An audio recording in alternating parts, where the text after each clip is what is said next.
Eu sempre gosto de, quando eu vou para um outro estado, assistir um pouquinho da TV local. É meio assustador, às vezes, né? E aí eu estava lá assistindo a Globo, estava vendo um pouquinho do Jornal Nacional, e no intervalo me apareceu uma propaganda. Eu entendi que era um deputado estadual, não sei se era mesmo, mas assim, aos berros, né? E essa questão da violência, que é o tema que a gente tem aqui no seminário, eu parabenizo vocês por terem a coragem de lidar com temas no plural tão difíceis, né? Trabalho, capitalismo, né? Violências no trabalho, capitalismo, não é um tema fácil. E, bom, enfim, voltando lá o cara aos berros, que eu entendi era um deputado estadual, se eu não me engano, o nome era da Costa, perdeu o piá, eu já achei interessante. Vereador, obrigada. E perdeu o piá mesmo, né? Eu falei, tô no Paraná. E aos gritos, né, dizendo que o Paraná não tinha lugar para bandido. Quem já viu essa propaganda sabe que ele faz essa propaganda fazendo com as mãos e com todo. Não tem, vagabundo não se cria. Vagabundo não se cria, né? E aí, nesse momento, eu pensei no governador do meu estado, só para dialogar com a apresentação do Léo, né? E às vezes eu fico assim pensando, nada é tão ruim que não possa piorar. Então eu venho de São Paulo, chego aqui, encontro com um estado liderado por Ratinho Júnior, fiquei muito impactada com os dados que você trouxe, e saio daqui com a sensação de que realmente nada é tão ruim que não possa piorar, porque eu volto para São Paulo hoje, né? E está lá Tarcísio de Freitas me esperando, também com todas as violências, que são violências institucionais. E aí, quando a gente fala dessas violências institucionais, nós aqui reunidos nessa manhã fria de Curitiba, e eu sinto mais frio do que vocês naturalmente, a gente às vezes se pergunta, o que a gente pode fazer? A gente se sente muito fraco mesmo. Diante de tudo que vem assim, é um tsunami caindo em cima da cabeça da gente. E eu vou pegar realmente a mensagem final aqui do Léo, que eu acho que ela é muito importante. É com ela que eu realmente começo a minha conversa com vocês. Se a nossa luta coletiva não fosse tão poderosa, não haveria tanto esforço para nos individualizar, para quebrar a nossa espinha, para fragmentar a nossa luta. Esse esforço denota o potencial de força que a gente tem de conquistar as coisas. Infelizmente, o tempo das coisas, às vezes, é um tempo que não responde à urgência das nossas necessidades. Por isso que a luta, ela é geracional, ela precisa romper os limites, né? As fronteiras de estados, sejam estados dentro do nosso país Brasil, sejam estados pensando o que é Brasil, Estados Unidos, o que está acontecendo na Rússia, o que está acontecendo na Ucrânia, o que está acontecendo em Israel, o que está acontecendo no Congo. Né? E sem que, ao enxergar esse tsunami que cai em cima da cabeça da gente, sem que isso nos paralise. Então, estar aqui nessa manhã fria de sábado, reunidos, é muito importante. E eu fico pensando que cada um de nós, e eu me incluo nisso, sai sempre de um evento como esse, fortalecido, reenergizado e com a missão de trazer no mínimo mais 3. Chegou a festa para funcionar, a gente tem que levar gente, para ter mais gente, né, para fazer aquele barulhinho bom. Então, sim, parte da nossa missão, né, como líderes que somos, vocês estão aqui como líderes, e eu também, cada um no seu quadrado, como eu vim, tá? Nós temos a missão de trazer mais gente.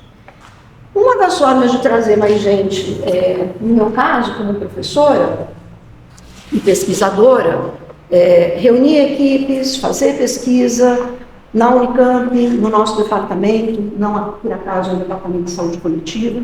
A gente não fala de saúde do trabalhador e da trabalhadora sem a classe trabalhadora. Então, eu vou trazer algumas coisas para vocês, inclusive de presentinho mesmo, só que eu só trouxe um bocado, depois vocês se viram. Para ver, estou entendendo que eu vou dar de presente para o sindicato, né? e para falar de algumas lutas. Esse livro, por exemplo, foi publicado em 2023. E ele tem um título bem sugestivo, né? Desse jeito não dá mais, com exclamação no final. Tá? Ele é uma coletânea da academia com a classe trabalhadora. E eu vou começar citando aqui um parágrafo só para a gente começar pensando. Tá? O trabalho foi se tornando um instrumento racional dos indivíduos para proporcionar a sobrevivência pessoal ou familiar. Essa é a história que a gente conhece, né? Por um lado, para aqueles que estão inseridos no trabalho, as exigências por resultados colocam pressão. Por outro lado, a maioria não tem oportunidades de trabalhos decentes, colocando-se a necessidade de aceitar ou desenvolver atividades que lhe garantam a sobrevivência. Aqui a gente está, inclusive, com uma elite. A gente fala de elites, né? Mas elite existe em tudo quanto é lugar. Nós somos uma elite sindical. Nós temos categorias profissionais que estão organizadas. E nós precisamos compartilhar também o nosso aprendizado com aquelas categorias que ainda não conseguiram estar organizadas. Então, a luta realmente é muito grande, né? É maior do que cabe nessa sala. E aí o professor José Dari Krain, ele continua. É uma pressão que atinge a grande maioria das pessoas ocupadas, subocupadas e até mesmo as desempregadas. Aponta para uma crescente secundarização do trabalho como promotor da sociabilidade e organizador da vida social, com a submissão do trabalho à lógica do mercado. É disso que nós estamos falando, é por isso que está tão difícil. O nome desse capítulo é exatamente Contexto do Capitalismo Contemporâneo é desfavorável ao trabalho. E vocês tiveram a ousadia de colocar, deixa rodar aí para vocês se divertirem um pouquinho. Vocês tiveram a ousadia de colocar capitalismo no título desse evento, né? E o capitalismo que a gente estudou lá nas nossas leituras de Marx, embora as leituras continuem sendo muito importantes como referências, mas não é mais o mesmo capitalismo. O capitalismo que era baseado na produção, seja na produção lá da fábrica, seja na produção do cuidado nos serviços de saúde, seja na produção do conhecimento nas escolas, esse trabalho que era baseado na produção, né, ou esse capitalismo que explorava o trabalho baseado na produção, ele vem sendo substituído por um outro, que é o capitalismo rentista. E que existe um paradoxo nisso, porque esse capitalismo, ele é parasitário da própria produção. Oi? Porque hoje, gente, é uma obscenidade, em todos os sentidos, inclusive, né? Que o mundo aceite existir uma figura como Elon Musk. Não tenho nada contra pessoas, quer dizer, até tenho, né? Mas assim, não é ele em si. É o que ele representa. Ele não é um bilionário. Nós estamos entrando na categoria dos trilionários. Amiga, não me bota no Instagram, hein? Eu já tenho muito processo nas costas, está difícil pagar advogado, tá? Estou falando aqui, entendendo que é um espaço para... Pode tirar foto. Mas não me grave, não bote no Instagram, que eu não estou dando conta de pagar advogado atualmente. Bom, vamos voltar, né? Um cara que é trilionário, ele acorda todos os dias com uma possibilidade de vida, que é acabar com a fome no mundo.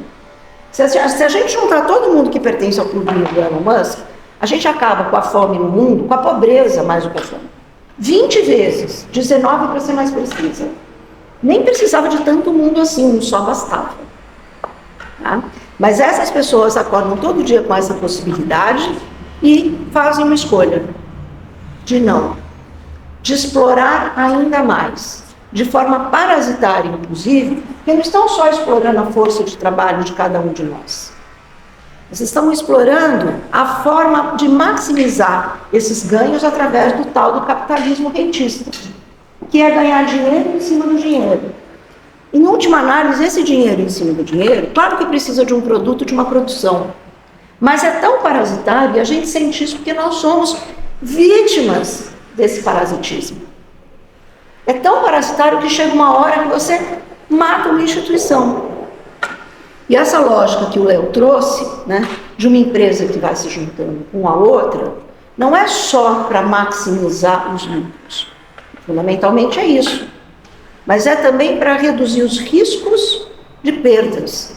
Então, a gente vai criando realmente os oligopólios. E a exploração do trabalho, ela continua ali. Agora, aonde que a gente vai chegar, nós ainda não sabemos.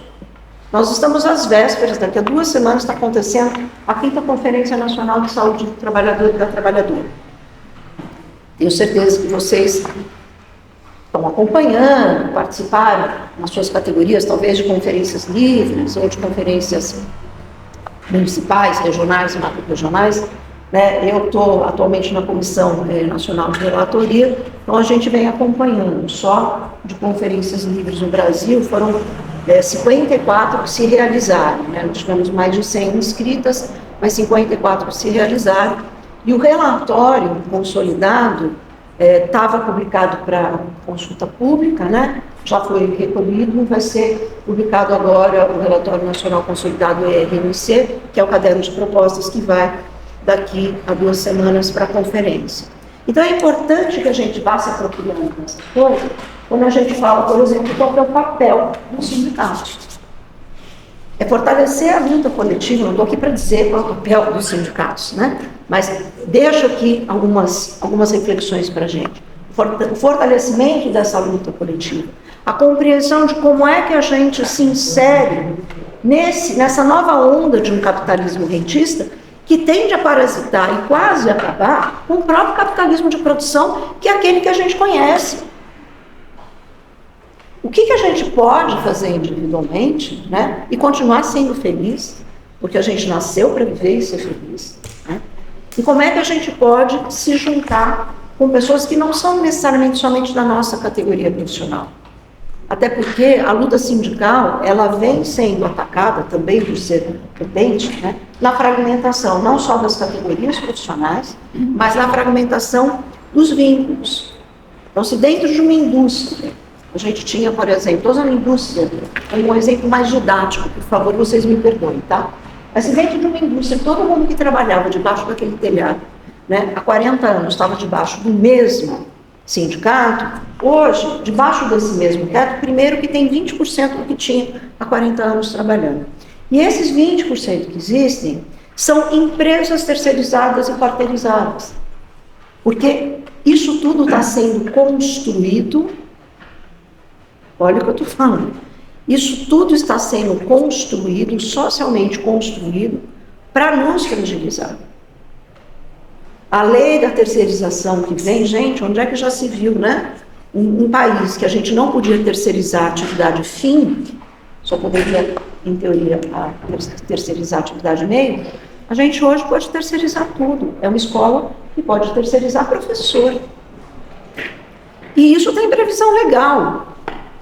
Uma reforma trabalhista, que eu sarcasticamente chamo de deforma trabalhista, que não gerou um emprego a mais. Nós estamos vivendo hoje, saiu essa semana, os dados econômicos, e também esse é um trabalho político nosso, né? Porque uma função nossa como sindicalistas, como líderes, como pesquisadores, ela também é uma missão política. Para nós mulheres, mais ainda. E ser mulher é uma existência política desde o nosso nascimento, nesse mundo patriarcal que a gente vive, né? Meninos, juntem-se à causa feminista, por favor, vocês são bem-vindos, tá? Mas voltando aos dados econômicos, a gente está vivendo aquilo que economicamente nós podemos chamar de emprego pleno. Nossa taxa de desemprego hoje está girando em torno de 5,8%. Isso é bom, tá? Mas o que nos levou a esse número não foi a reforma trabalhista, foram políticas públicas. Emprego não nasce em árvore, a gente sabe disso. O trabalho não vai acabar, mas o emprego está bem ameaçado. A gente também sabe disso. Quem aqui trabalha como terceirizado no seu local de trabalho? Eu ia chegar no quarteirizado também. Hã? Como? Não, quem é? Eu sei que aqui, basicamente, né, vocês são servidores. Como, para começar, como terceirizado ou não? Com terceirizados. Quem não levantou a mão estava dormindo quando eu fiz a pergunta, provavelmente. Eu estou aposentada. Ah, deve aposentar. Tá bom. Quem já trabalhou com terceirizados? Pronto. Então, todo o nosso setor, né, que também ele é produtivo, não é de bens, mas é de serviços, e principalmente de cuidados, está sendo invadido por um processo de terceirização e quarteirização. E isso é intencional, tá? Passou um slide, né? Mas eu acho que é isso mesmo. E aqui eu vou trazer um outro, enquanto o livro está circulando aí, o outro circula aqui, tá? E aí eu vou trazer outro trechinho aqui, que a gente também escreveu. Esse livro, ele é chamado Capitalismo Paradoxante, porque a gente está vivendo hoje exatamente um paradoxo. Não é mais um dilema, gente. Dilema é quando você tem que fazer escolhas difíceis. Às vezes são escolhas ruins, inclusive. Uma coisa, escolher entre o ruim e o pior, que a gente brinca, né? Isso é um dilema. Paradoxo é aquilo que nos paralisa, realmente. Nós estamos entrando numa fase do capitalismo que, para quem trabalha, às vezes não é sequer possível ter uma opção. Isso, sim, é assustador. E o gerencialismo que a gente vive no nosso dia a dia só tem aprofundado isso. Então, vou trazer aqui um trechinho só para a gente refletir também. O poder e a ideologia gerencialista são regidos pelo interesse e confiança dos acionistas, de maneira que a ampliação da rentabilidade no curto prazo opera como regente soberana da busca pelo sempre mais, ainda que isso signifique colocar o sistema de produção em uma tensão constante. Fazer mais, com cada vez menos recursos, no menor tempo possível, revela-se um ditame do gerencialismo. Adaptabilidade, pressão, individualização do desempenho, intensidade, antecipação à mudança, reatividade e flexibilidade se tornam palavras de ordem no mundo do trabalho. Já o trabalhador e a trabalhadora, coloco eu, é reduzido a uma variável, um custo que deve ser reduzido a todo momento. No âmbito ideológico, lhe é exigido que celebre as virtudes do liberalismo, da livre empresa, não estou falando empresa, da livre empresa e da livre iniciativa, o colocando em uma relação de submissão e dependência a um sistema no qual ele é produto, mas também o reproduz. E isso causa na gente, agora eu vou passar desse lado, tá? Aí vocês vão passando aqui, depois vocês trocam, tá? E aí os livros vão ficar com vocês, tá bom? E isso passa a ser um altíssimo grau de sofrimento quando a gente fala de subjetividade, porque é exatamente isso, a gente se sente uma variável, uma peça nessa engrenagem. Às vezes a gente mesmo pode ser o tal produto, principalmente os profissionais de saúde e os profissionais da área de educação, e engolidos, né, por esse capitalismo paradoxante, a gente acaba reproduzindo essa lógica. E eu vou arriscar dizer uma coisa assim, por favor, não joguem nenhum celular na minha cabeça, tá? Às vezes a gente reproduz isso dentro do próprio sindicato. Eu já participei de debates onde o sindicato tinha uma lógica de metas, tinha assédio, gente tinha assédio de denúncia, de assédio dentro do sindicato. Então é muito difícil mesmo esse desafio ao qual vocês se propõem, tá?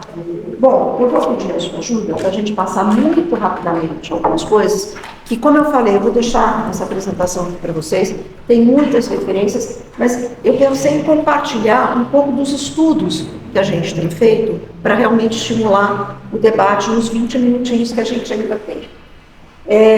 Eu fiquei muito impressionada quando vocês compartilharam comigo, eu sei que não está dando necessariamente para ler, mas esses dados aqui do Paraná, onde a gente vê o aumento das licenças para tratamento de saúde, quando a gente fala de saúde mental, de 2023, que elas saem de 780 para 859 em 2024.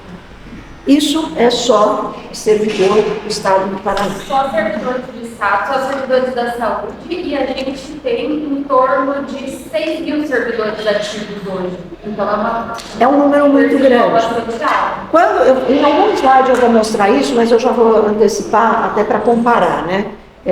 Saiu mês passado, não, acho que foi no início do abril ou maio desse ano, os dados do INSS 2024 comparando com 2022.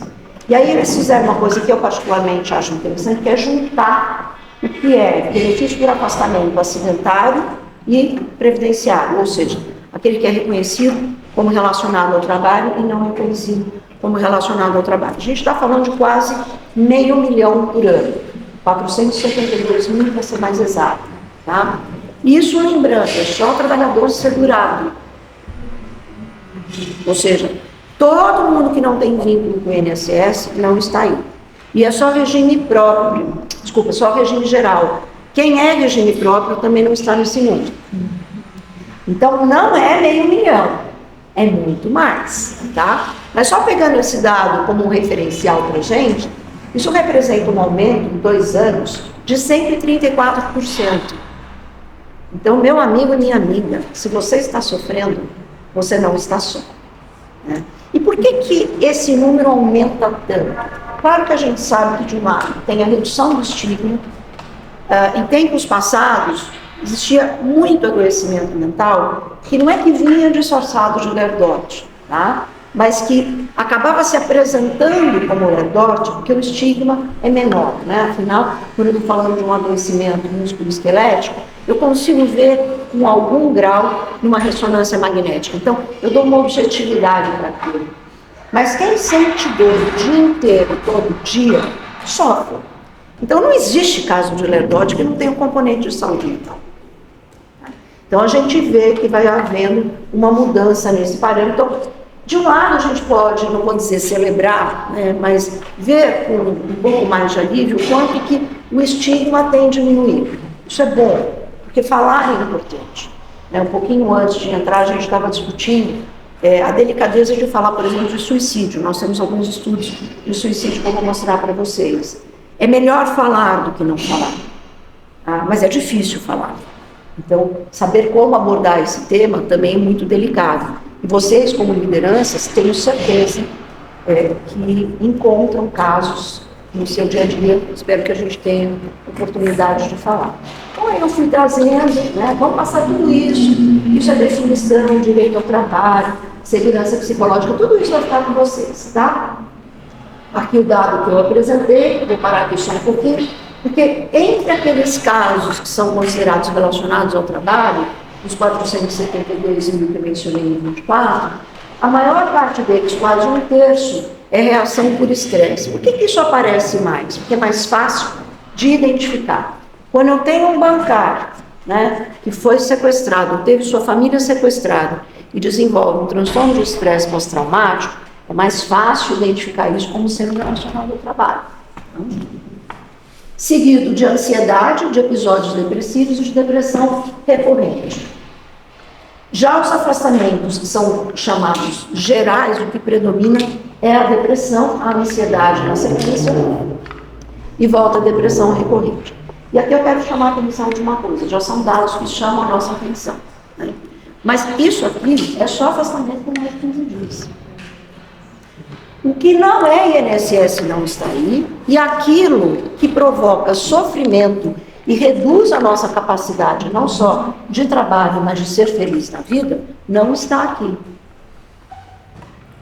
E o Brasil, gente, é o país considerado com o maior número de autorrelatos de ansiedade. Calcula-se que cerca de 8% da população tem algum grau de ansiedade. Me identifiquei com o Léo quando ele começou falando da ansiedade dele. Eu também tenho, não medicada, por sinal. E aqui eu vou falar um pouquinho de medicação, como boa médica que eu sou também.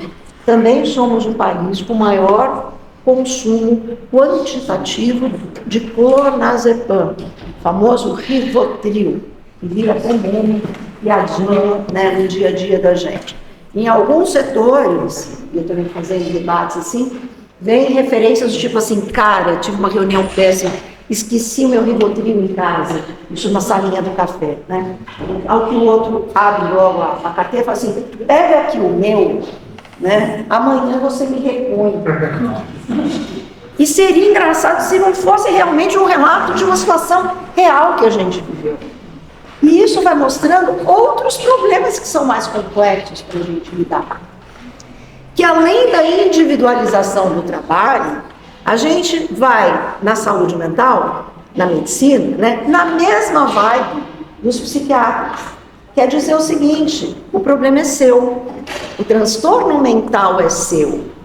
E já que o problema é seu, vou tratar você, vou te prescrever uma medicação de uso contínuo.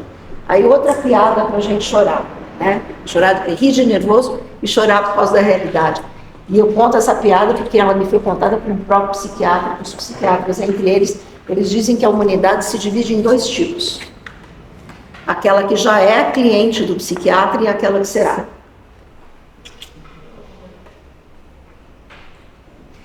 Eu faço supervisão de atendimento na atenção primária à saúde. Tá? A maior queixa de desabastecimento de medicação é exatamente dos psicotrópicos. Quem é da área de saúde aqui, por favor? Da área de saúde. É da área de saúde. Tá. Na percepção de vocês em geral, né? O número de prescrições de antidepressivos e ansiolíticos tem aumentado ou diminuído? E eu nem estou perguntando se vocês tomam ainda, hein? Tá? Isso a gente pode perguntar em algum momento se tiver clima. Tá certo? E qual que é o grande problema? Oi? John? Vale o óleo de canabidiol? Olha, o óleo de canabidiol eu até tiraria desse nosso exercício, simplesmente pelo fato de que ele não representa um grande lucro da indústria. É porque ele está substituindo um monte de... Mas o uso dele, ele ainda é muito restrito, né? Quando a gente compara, por exemplo, com as drogas mais comuns, vou pegar os antidepressivos, né, que são uma categoria geral, de uma fluoxetina ou sertralina. É porque também não tem na medicina, né? Não tem, exato. Bom, e aí a gente pode derivar de todo o estigma que é usar o canabidiol. Eu não sou uma prescritora competente, né, de canabidiol, mas acompanho casos inclusive de dor relacionada ao trabalho, que funciona muito bem o canabidiol. Mas eu vou pegar o seu exemplo para fazer um comparativo com os outros medicamentos que dão muito dinheiro para a indústria farmacêutica e que tem a mesma lógica. Seja a fluoxetina, seja a sertralina, seja o canabidiol, nenhuma dessas substâncias vai resolver o problema do sofrimento mental ou do adoecimento mental. Todas elas modificam o funcionamento cerebral. E por que elas não resolvem? Por que elas são de uso contínuo? Porque elas são para tratar só sintoma. Até porque a mente, a gente está falando de adoecimento mental, a mente é imaterial. O cérebro não é. Mas a mente é imaterial. O nosso sofrimento mental não depende só do nível de serotonina, que é um neurotransmissor. Vocês já viram algum psiquiatra pedir exame de sangue para ver qual é o nível de serotonina e falar, vou ajustar o seu nível de serotonina, você vai ficar ótimo. Não, é sintomático. Nós estamos hoje fazendo um acompanhamento de saúde das pessoas. Sabe aquela história assim, saúde baseada em evidência? Medicina centrada na pessoa, saúde centrada na pessoa? Isso aqui está ficando para trás. Nós estamos fazendo hoje uma abordagem centrada na droga no sentido da medicação, tá? Não estou entrando nas drogas ainda não legalizadas, como eu gosto de dizer, tá? Tudo uma questão de tempo. Freud usou muita cocaína para escrever, que escreveu, né? Ninguém fala mal do Freud por causa disso, por exemplo, tá? Então, assim, o cenário é um cenário desafiador, porque o problema é coletivo. Nesse livro vermelhinho, por sinal ele é vermelho por algum motivo, esse livro vermelhinho que está circulando aí, vocês vão ver que o subtítulo dele é O Trabalho Doente, porque é o trabalho do ser doente. O nosso grande desafio é como é que a gente melhora a condição de trabalho. E, coletivamente, como é que a gente pode criar redes de solidariedade, porque nós, seres humanos, somos seres sociais, em que a nossa luta por uma condição de trabalho, ela também se torne uma luta de acolhimento e solidariedade, porque não vai ser nem a fluoxetina, nem a sertralina, nem o canabidiol, que vão resolver o problema na raiz. Essas substâncias todas podem trazer uma sensação de bem-estar, mas não resolvem o problema da violência no trabalho, por exemplo.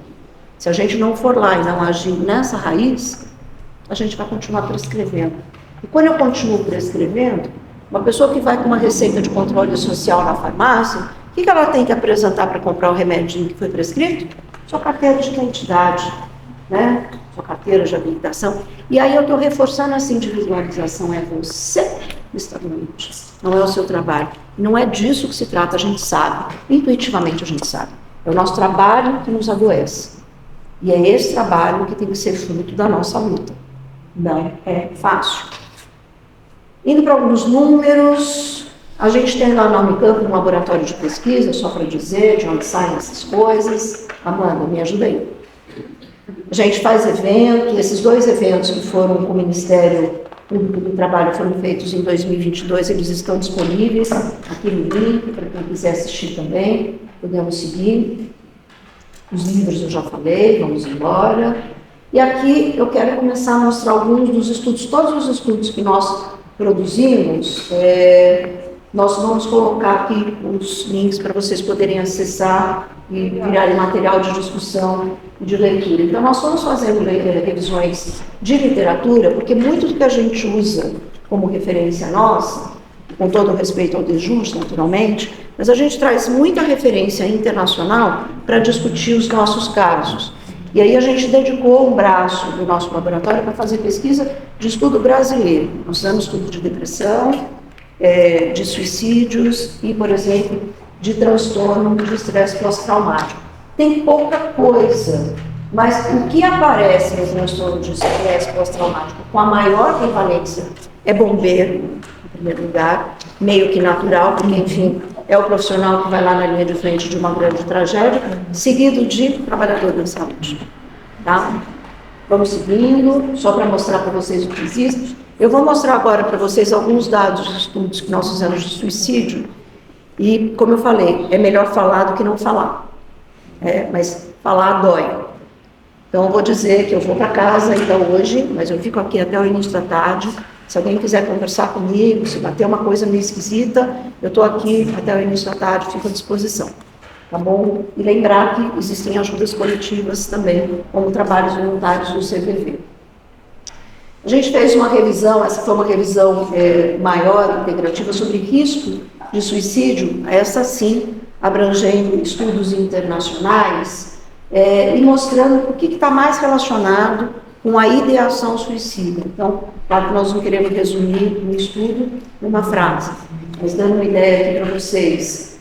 Elevadas demandas de trabalho, baixo controle, baixo apoio social e conflito interpessoal. Aqui eu já faço um parênteses para uma observação. Toda vez que a gente fala de aspecto psicossocial no trabalho, e agora por conta da NR1, esse assunto está vindo muito à tona, né? E é um perigo do jeito que está vindo, tá? Porque o tema é muito importante e está vindo numa lógica higienista que não cabe, certo? Então, assim, vocês têm esse grande papel, né, do apoio social, de aprofundar o debate e de desafiar o modelo higienista que está sendo proposto pelo Ministério do Trabalho, certo? Porque um fator psicossocial, ele pode ser protetor também. E aqui eu vou dar o exemplo do conflito interpessoal. As relações interpessoais estão nas categorias de fatores psicossociais definidos pela própria Organização Mundial de Saúde. Se eu tenho relações respeitosas, inclusivas, né, coisa que a gente não viu com o prefeito de Cuiabá essa semana, que viralizou, eu tenho relações protetivas. Se eu tenho o contrário, relações que são abusivas, discriminatórias, violentas, então eu vou provocar sofrimento, tá certo? Por isso que eu faço uma crítica tão grande, que é essa lógica higienista de botar numa matriz de risco. Gente, isso não cabe quando a gente fala de aspectos psicossociais e de sofrimento e adoecimento mental, tá? Um outro estudo que a gente fez, esse é um estudo ecológico, foi feito junto com o pessoal da Federal de Feira de Santana, na Bahia, foi sobre suicídios. Os suicídios eles estão presentes em quase 3 mil municípios brasileiros, então, assim, é importante falar disso. Tá? Existe uma taxa crescente ao longo da última década, que é bastante preocupante. A gente está falando aqui de morte mesmo, tá? Não estamos falando de ideação ou de tentativa. Então, esse foi um estudo que viu taxa de mortalidade mesmo por suicídio. A taxa brasileira gira em torno de 8 por 100 mil. Quando a gente vai para a área de saúde, é quase 14 por 100 mil. E aqui, agricultura, o trabalhador rural, né? A gente sempre associa muito rapidamente e equivocadamente, trabalhador rural, taxa de suicídio que vai a 20, quase 22 por 100 mil, muito mais alto do que a média brasileira em geral. A gente sempre associa muito rapidamente a questão do agrotóxico. E aí eu vou lembrar o seguinte, gente, o fato da pessoa usar veneno para se matar, que significa acesso ao meio de morte, não significa que nós estamos falando diretamente de intoxicação por agrotóxico. Muitas dessas mortes são aquelas mortes que a gente chama morte por desespero, morte por desesperança, e que vão dizer mais a respeito daquele setor econômico do que necessariamente do agrotóxico em si. Não estou dizendo que agrotóxico não faz mal, não é isso, tá? Eu só estou dizendo para a gente não pular rapidamente para essa associação, porque senão eu simplifico isso e falo assim, vamos resolver o suicídio da classe trabalhadora rural, vamos dar máscara para todo mundo, e não é disso que se trata, tá certo? E aqui eu quero fazer uma menção importante aos agentes de segurança. Eu concordo que a nossa polícia é violenta, ela é racista, ela mata de uma maneira vergonhosa, ela tem vida própria, inclusive, não é um governo do PT ou um governo dos republicanos, né? Aqui qual que é o meu modelo? PSD. PSD. Aqui do Ratinho, né? PSD, né? Então, assim, não é necessariamente o partido que vai resolver o problema da polícia, porque a polícia tem uma lógica violenta própria, isso é horroroso. E é tão violenta que é violenta contra os próprios agentes de segurança. O relatório de violência de 2025, que saiu agora em julho, mostra que mais policiais morrem por suicídio do que por ação em campo. Morte por ação, né? E isso precisa ser visto. Isso sim é estigmatizado, né? Porque nós não estamos dizendo que nós temos que passar a mão na cabeça da polícia, mas isso diz muito a respeito da violência dentro da própria instituição. É muito grande também. Amanda? Vamos em frente. Sobre violência e assédio, tem um outro estudo que esse foi publicado bem recentemente mesmo. A gente está estudando os dados da Pesquisa Nacional de Saúde e nós encontramos que cerca de 11% das pessoas que respondem à pesquisa já sofreram algum tipo de violência no trabalho. E quase 1/3 dessas violências é perpetrada pelo chefe, pelo patrão. Tá? Quando a gente fala de 11%, a primeira resposta que as pessoas falam para mim é assim, mas é pouco, Márcia. Se não, gente, pode até ser que sejam muito mais do que 11%. Mas aí a gente também vai discutir o seguinte, será que as pessoas que estão sofrendo violência percebem que aquilo é violência? Ou já chegou num grau de naturalização, como a gente tem, por exemplo, o trabalho análogo à escravidão, que a naturalização é tão grande que os caras têm a cara de pau de, no meio de uma reforma trabalhista, fazer a proposta de que trabalhador rural possa trabalhar em troca de casa e comida, nem roupa lavada. Isso foi para a proposta, não passou, mas subiu, né? Então, às vezes a cultura não permite a identificação, mas nós estamos falando de milhões de pessoas, e isso não aparece nos dados oficiais. A questão do assédio, que eu tenho certeza que é algo do dia a dia de vocês, porque vocês não foram levados a essa posição de lideranças sindicais à toa, tá? Eu gosto de lembrar que ela é prevista no Código Penal brasileiro. Então, daqui para frente, eu queria falar um pouquinho de instrumentos que a gente possa ter na nossa luta, além da nossa vontade de lutar. Então, no próprio Código Penal, não vou entrar, vou deixar aqui para vocês, nós temos a previsão do que é ameaça, do que é assédio sexual, do que é intimidação sistemática e bullying. Nesses quadros que eu estou trazendo para vocês, tem todos os artigos, tudo organizadinho, para vocês poderem usar aqui no debate de vocês. No próximo, a gente tem também o cyberbullying, esse entrou mais recentemente, a perseguição, o famoso stalking, não sei porque ficam trazendo palavra em inglês no nosso Código Penal, mas enfim, é como está lá, né? Peço desculpas.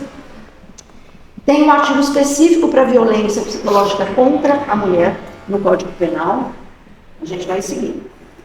O Ministério Público do Trabalho tem cartilhas específicas sobre isso, que eu também deixo aqui nas minhas referências, com várias dicas de como é que a gente pode, comportamentos no dia a dia, que a gente pode considerar para poder fazer a caracterização de assédio, que é uma das grandes dificuldades que a gente tem.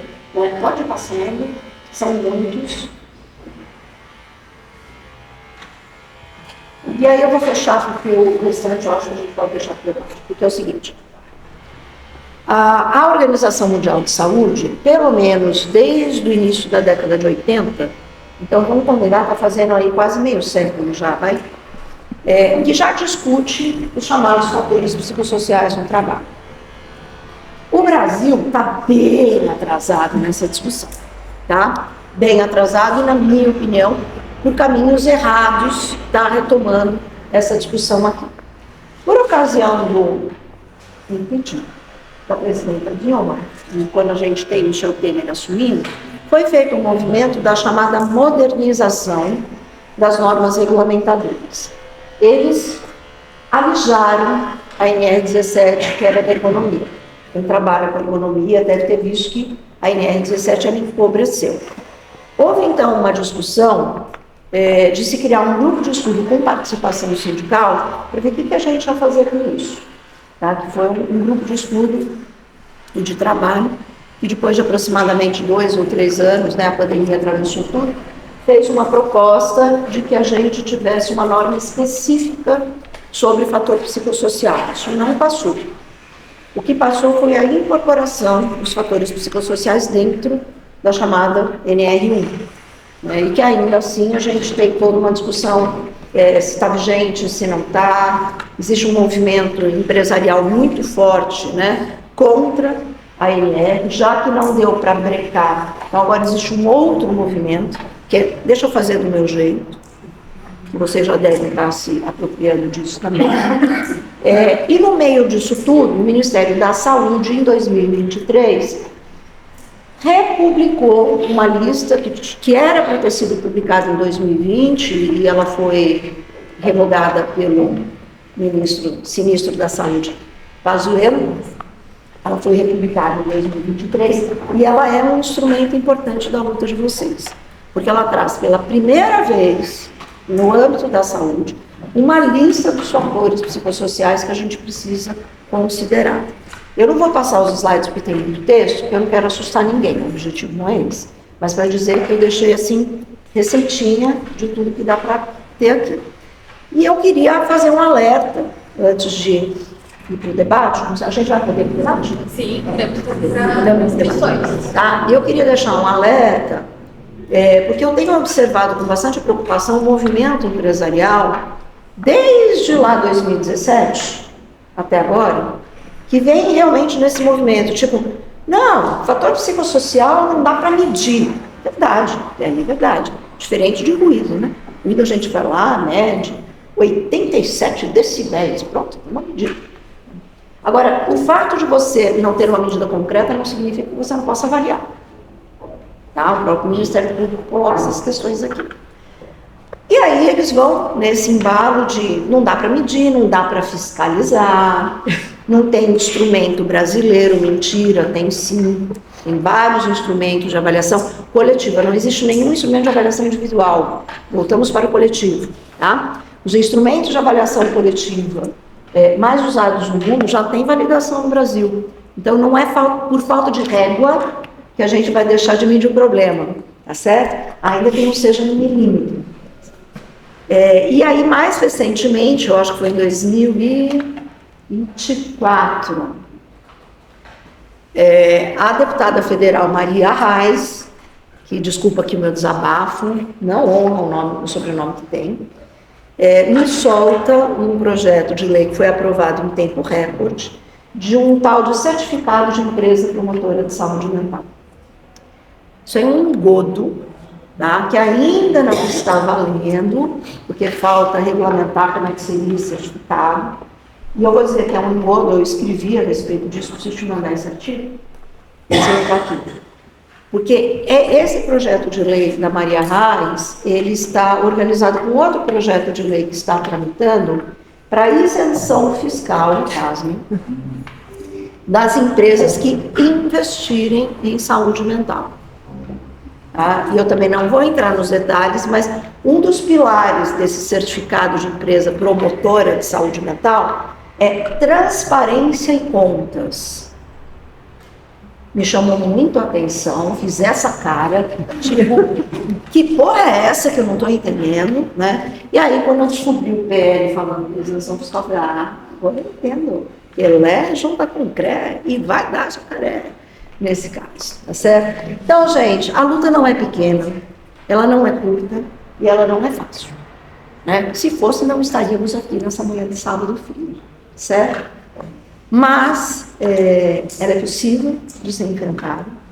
Já existem, né, acho que o Léo traz um pouco disso, né? Existem movimentos possíveis, sim, nos setores que são muito grandes e que dependem de financiamento público, como da saúde, da segurança mesmo, da educação.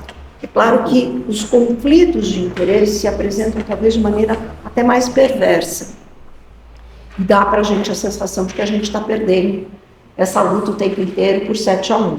E eu vou dizer, como boa corintiana que sou, né, que a gente luta até o finalzinho do segundo tempo, eu acho que a gente não está perdendo de 7-1. Eu acho que tem muita coisa boa acontecendo. Agora, a luta ela também é política, e aí eu lembrei do tal do vereador, né, fiquei assim meio chocada, terei pesadelos com ele. Existe muito interesse do lado de lá também. Hoje de manhã eu estava olhando um pouquinho, né, a Fofa, que é de São Paulo, meio viciada nos números do Datafolha, e eu estava vendo os números do Datafolha, que eles vão divulgando assim, igual a fatia de salame, né? Aí faz uma pesquisona, depois, cada dia tem uma fatiazinha. 48% da população pesquisada agora acredita que o ex-presidente, com a tornozeleira, porque eu não falo o nome de Voldemort, né, deve ser preso. E 46 acho que não.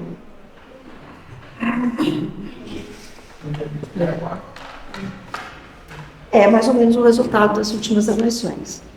Então, na hora que a gente estiver dizendo que o nosso trabalho precisa melhorar, que a linguagem está violenta, que o gerencialismo está adoecendo, a gente não pode se iludir. Nós também vamos encontrar pares nossos achando que é isso mesmo. Nós vamos encontrar pares nossos dizendo que as novas tecnologias me deram o direito de eu ser patrão de mim mesma. Me deram o direito, inclusive, de trabalhar 24 horas por dia, 7 dias na semana. Né? Temos que brigar para uma escala 6x1, sem ignorar que já existe uma 7x0.